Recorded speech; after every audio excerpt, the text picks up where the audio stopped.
moi, ce qui m'intéresse, c'est d'avoir un peu le Toriyama style. Quand tu parles de Dragon Ball, ben, moi, j'attends d'avoir le Toriyama style. Je veux le même style, la vraie essence de Dragon Ball Z, et c'est retrouvé à travers les jeux vidéo. Alors, les fans font des choses beaucoup plus sympas, qui sont vraiment...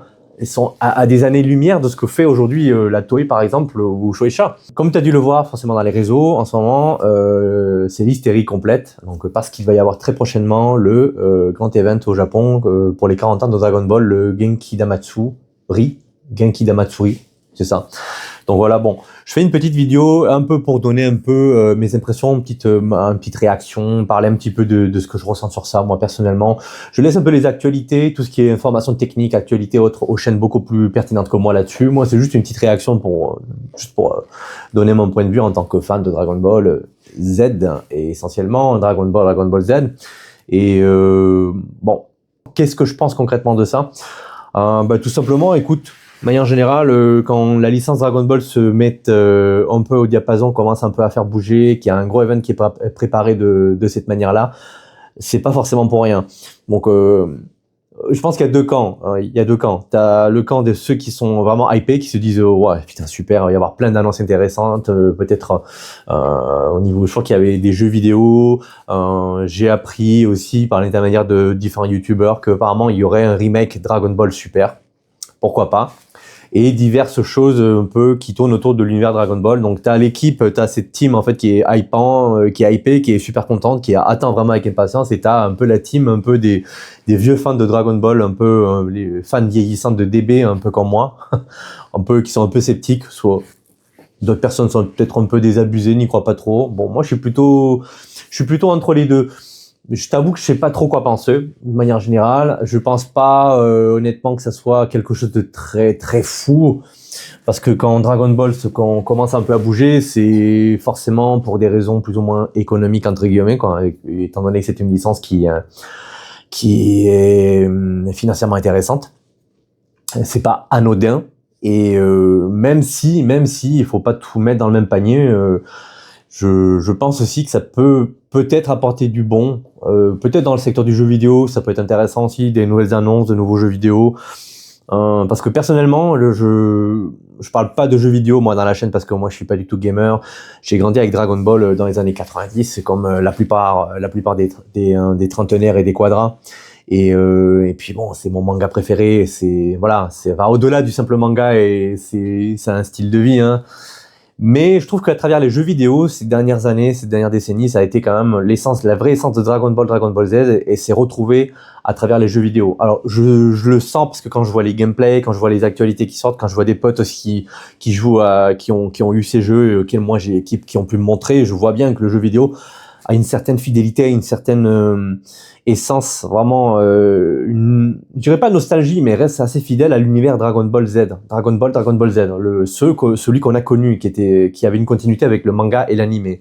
Alors que l'animé, jusqu'en 2015, l'arrivée de DBS, ça a été quand même quelque chose d'assez fort dans ses premiers temps, avant qu'on voit un peu la bouse que c'était.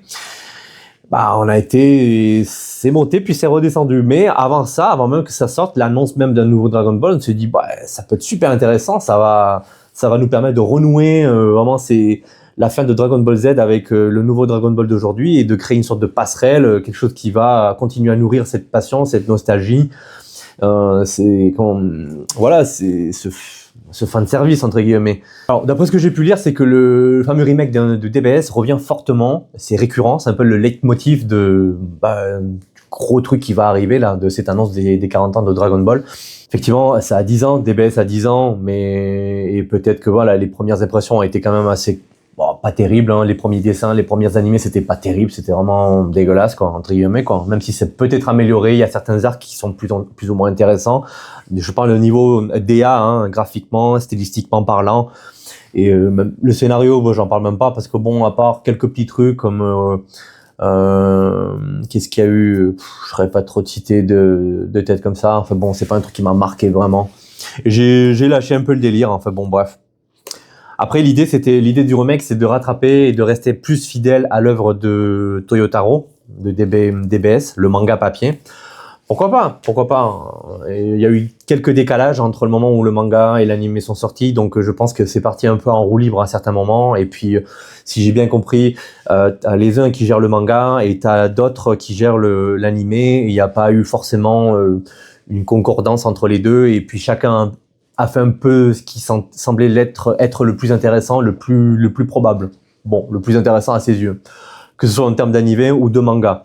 Pourquoi pas? Bon, moi, à la base, je me fiais plus au manga parce que dès le départ, Akira Toriyama avait lui-même participé justement à la correction des chara design, à travailler un peu sur le scénario, l'histoire. Donc, je me suis dit, voilà, on a la patte du maître qui est là, qui accompagne Toyotaro, qui le corrige, qui l'aide, qui l'assiste, même si c'est lui qui fait les dessins derrière, mais il est là pour corriger, apporter un regard un petit peu plus expert de l'œuvre.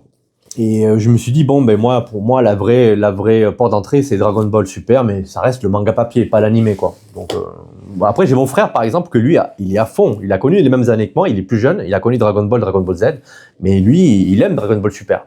Voilà, c'est son truc, il trouve pas ça moche, au contraire, voilà. Il aime bien, il a tout vu, il a vu tous les épisodes, il a lu une bonne partie des mangas aussi.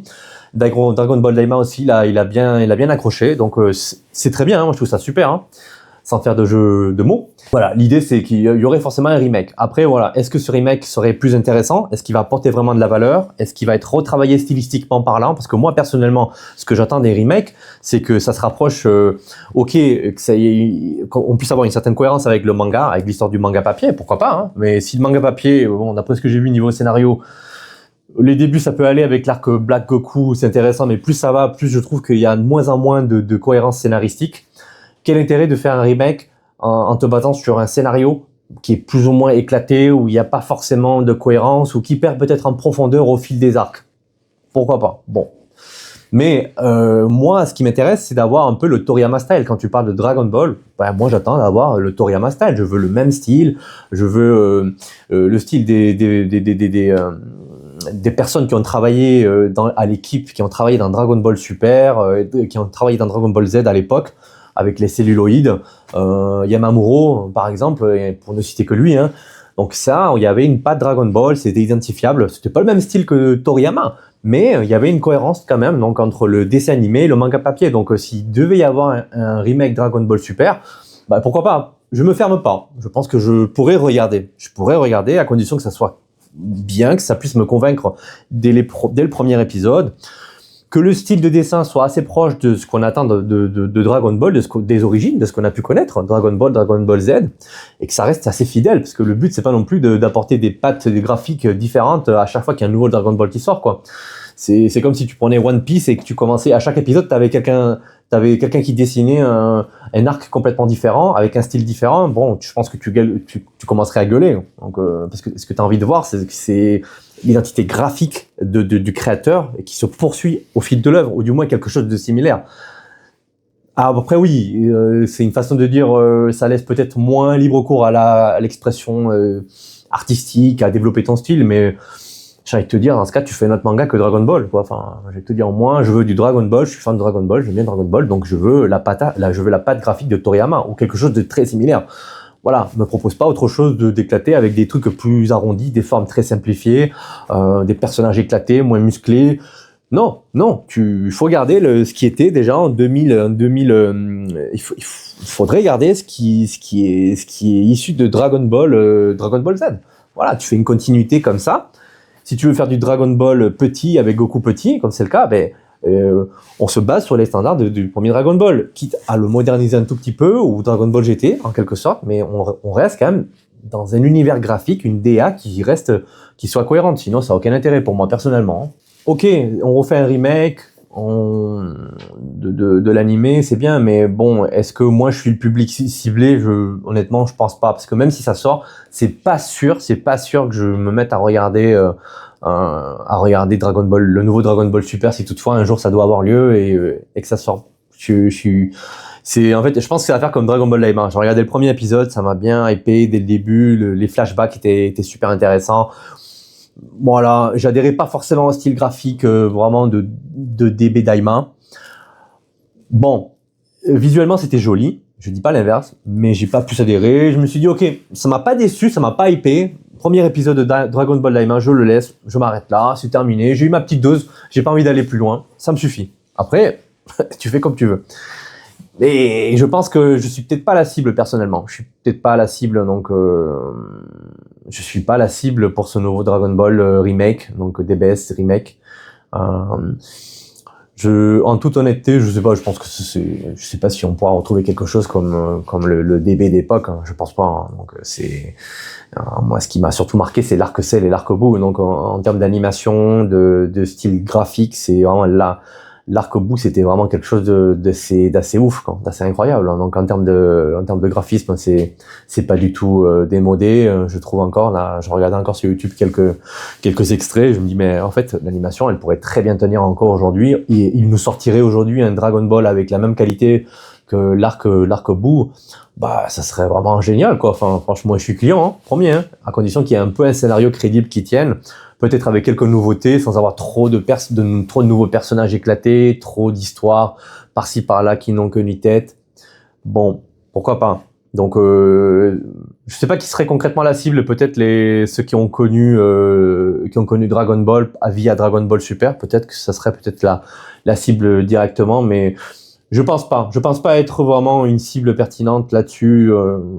Bon, à qui ça s'adresserait concrètement? Et quel intérêt honnêtement de refaire un remake d'un Dragon Ball? Est-ce qu'on fait un remake de Dragon Ball Z, de Dragon Ball?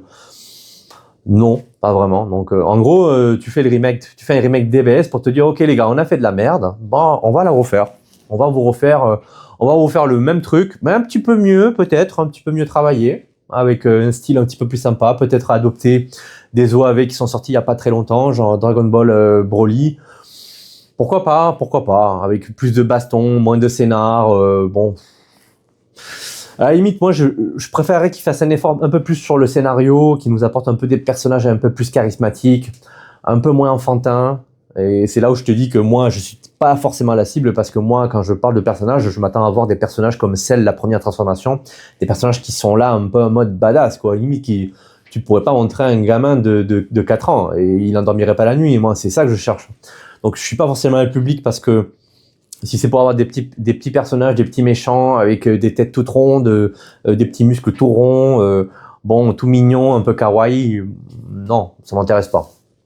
Ça m'intéresse pas. Donc c'est peut-être que l'intention c'est de séduire une nouvelle génération justement de jeunes qui veulent un peu continuer à découvrir Dragon Ball, peut-être redonner un petit renouveau, mais bon, pourquoi pas, dans ce cas, pourquoi pas refaire un spin-off peut-être d'une partie de Dragon Ball, comme c'était écrit Dragon Ball Super, c'était juste un spin-off de Dragon Ball Z à un moment donné, vers la fin, hein, si je me trompe pas, tu me corriges en commentaire, mais pourquoi pas partir, ok, DBS a été fait, mais invente-moi autre chose, Dragon Ball Alpha, Dragon Ball Beta, j'en sais rien, ce que tu veux.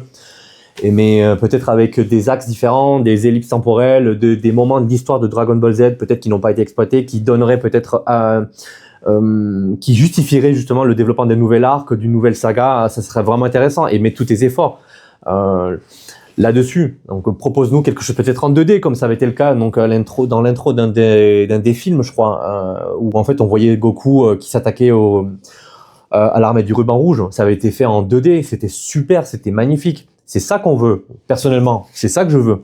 Et voilà, je me cache pas, hein, moi, tu me proposes du Dragon Ball, les CGI, les trucs à la noix, tous ces trucs, tous ces effets qui partent dans tous les sens, qui font sapin de Noël. Ça m'intéresse pas. Moi, tu me proposes un nouveau Dragon Ball, propose-moi un Dragon Ball comme les flashbacks des deux films Dragon Ball Super.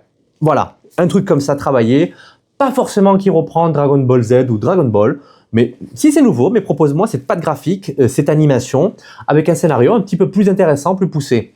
Voilà. Et ça c'est chouette. Aujourd'hui, il y a plein de choses. Avec l'intelligence artificielle, tu peux trouver pas mal de scénarios, des histoires intéressantes. Tu as une fanbase aussi, tu as des gens qui travaillent sur l'univers Dragon Ball, qui font gratuitement, qui sont des vrais fans. Ils devraient s'en inspirer, mais je pense qu'ils le savent déjà. Il y a de la matière aujourd'hui. Les fans font des choses beaucoup plus sympas, qui sont vraiment... Ils sont à des années-lumière de ce que fait aujourd'hui la Toei, par exemple, ou Shueisha. Donc, il y a de la matière, il y a une continuité qui est faite par les fans. Alors, pourquoi ne pas reprendre cette continuité qui est soit très bien faite et l'appliquer et en faire quelque chose de plus officiel, mais sans se foutre de la gueule des gens qui ont connu Dragon Ball Z, sans dénaturer l'œuvre, et peut-être aussi dans le but de voilà, de fidéliser une nouvelle audience. Donc voilà, pour conclure cette vidéo, je suis pas ni hypé, je suis pas fermé, je suis un peu partagé. Je constate un peu ce qui se passe et je donne un peu mes réactions, un peu mon avis sur cette question-là. Donc j'ai ma vision de ce que j'aimerais moi personnellement en tant que fan attendre, voir apparaître, voir sortir un jour. Mais après, quand ce qui sort, c'est très bien. S'il y a un nouvel événement Dragon Ball qui propose au-delà de ça, donc des idées intéressantes, des jeux, des goodies, une continuité de l'œuvre, pourquoi pas, hein, pourquoi pas. De toute façon, elle est déjà bien entamée. Hein, la licence, elle est déjà bien entamée. Ils l'ont bien essorée. Donc du coup, si c'est pour continuer à l'essorer davantage, donc qui continue. De toute façon, moi, ça me fait ni chaud ni froid. Je suivrai pas forcément trop l'actualité là-dessus. D'ailleurs, c'est ce que je fais. Je la suis pas forcément. Je suis pas un fan hardcore à ce point-là. Donc, je préfère consacrer mon temps à creuser un petit peu plus l'œuvre, à partager d'autres choses ou découvrir des trucs de l'œuvre en soi que j'ai pas forcément creusé, que j'ai pas forcément découvert. Mais bon, après voilà. Après, qu'est-ce que toi t'en penses? Qu'est-ce que tu penses du nouvel événement qui va avoir là, du Genkida Matsuri 2026 qui va avoir lieu au Japon là, en janvier? En 2026, en janvier. Qu'est-ce que t'en penses? Est-ce que tu as une opinion? Est-ce qu'il y a peut-être des choses que j'ai oubliées complètement? Ça peut être aussi intéressant que tu viennes compléter la vidéo. Peut-être que j'ai pas forcément un point de vue, je manque de développement. Ça peut être aussi intéressant. Donc voilà. Tant que c'est fait dans le respect et que c'est construit, laisse ton commentaire, ça m'intéresse. Et puis ça intéresse aussi les autres personnes qui peut-être regarderont cette vidéo. Bon, si t'as aimé, like, partage, abonne-toi éventuellement. Et puis, oui, je te souhaite quand même une bonne année 2026, peu importe toute année. Quels sont tes projets? En tout cas, je te souhaite quand même le meilleur. La santé surtout, c'est ce qui est le plus important. Après le reste, en découlera. Et si ça peut te rassurer, j'ai commencé l'année il y a 2 jours avec une panne de voiture en pleine autoroute à 23h30. en plein froid, c'était masterclass. Mais bon, c'est comme ça, il faut le prendre avec philosophie. Écoute, voilà, je te dis à très bientôt et merci d'avoir regardé la vidéo. Ciao!